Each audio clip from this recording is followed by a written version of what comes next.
Tekrar söz verdiğiniz için teşekkür ederim.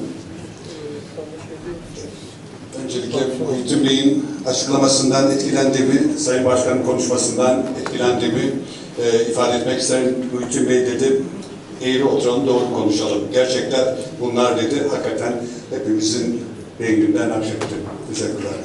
Benim söylemek istediğim az önce konuşan Feridun Bey'in açıklamalarıyla ilgili, ben de çok olmasa da kendi çapımda tarihi bilgileri okumaya, kitaplar almaya, kitaplardaki haritaları incelemeye, Çerkes mefhumunun, Çerkes kavramının kapsamını öğrenmeye çalışıyorum. Değerli konuşmacının ifade ettiği bilgilerle çelişen bende farklı bilgiler var. Bunları huzurunuzda paylaşmayı görebildim. 1500'lerden itibaren Muhittin Bey dokümanlarında çok daha fazlası vardır bu bilgiler. 1500'lerden itibaren Çerkeslerin tarihte haritalarda gözükmeye başladı. Çerkesler o zamanlar haritalarda gözüküyor. Çerkes ve Çerkes halkları nerede diye baktığımız zaman bu haritalar 1500'den itibaren 1600'de, 1700'de, 1800'de baktığınız zaman onların kademe kademe Çerkes'in kapsamını göreceksiniz orada. Bu haritalar malum Almanya'daki seyyahların, Hollanda'daki seyyahların, Fransa'daki seyyahların oraları gezmesinden sonra edindiği bilgilere dayanarak bu haritalar yapılmış. Bendeki bilgilere göre şöyle. Düşünün, Kafkasya haritasını göz önüne aldığınız zaman kuzeyde Don ve Volga nehirleri var. Bu Don ve Volga nehirlerinin en dar mesafesi olan bir yer var. Vaktiyle Osmanlı paşalarından, Osmanlı sadrazamlarından ismini şu anda hatırlamıyorum. Oraya kanal açma projesi vardı, yarım kaldı. Oradan itibaren kuzeyde bu. Güneyde Kafkas Dağları teşvik vermiyor.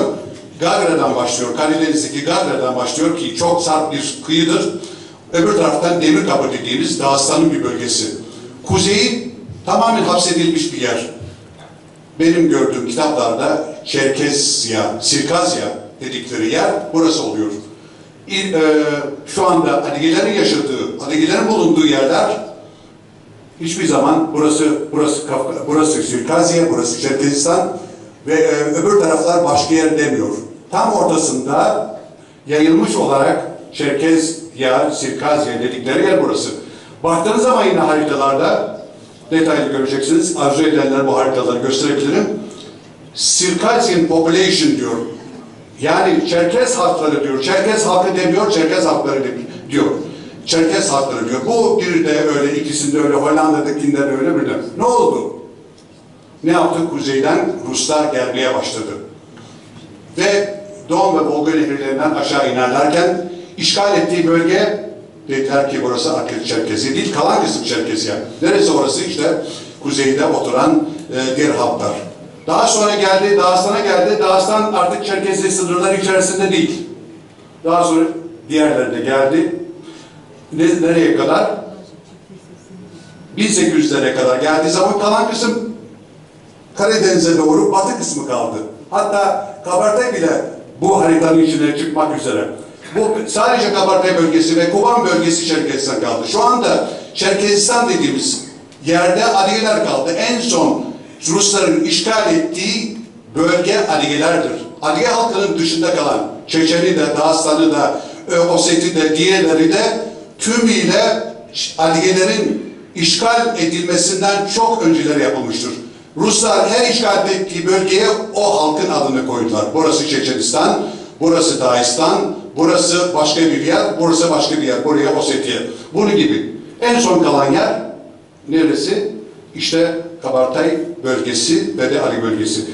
Şu kadarını söyleyeyim. Kabartaylar Azak Denizi'nin kuzeydeki o yerlerinden 1600'lerde gitmeden önce de gelen hiçbir her tarafa Çerkesya dememişlerdi. Oradayken de öyleydi. Yani baktığınız zaman haritalarda 1 değil, 2 değil, 10 değil, bütün haritaları bu şekilde gösteriyor. Çerkesya ismi Adigelerin kendilerine verdiği bir isim değildir. Çerkesya ismi Batı'nın veya oraya giden üçüncü şahısların, üçüncü devletlerin o bölgeye verdiği bölge ismidir ve halkına da Çerkez demişlerdir. Bunda ayrım yoktur. Onun dışında Türkiye'ye geldiler. Göç bitti, Türkiye'ye geldi. Geldikten sonra kalan halk ne oldu? Gelen halk birlikte anıldı. Gelen halkın tümüne Türkiye halkı, Türkiye, Osmanlı hepsine Çerkes dedi.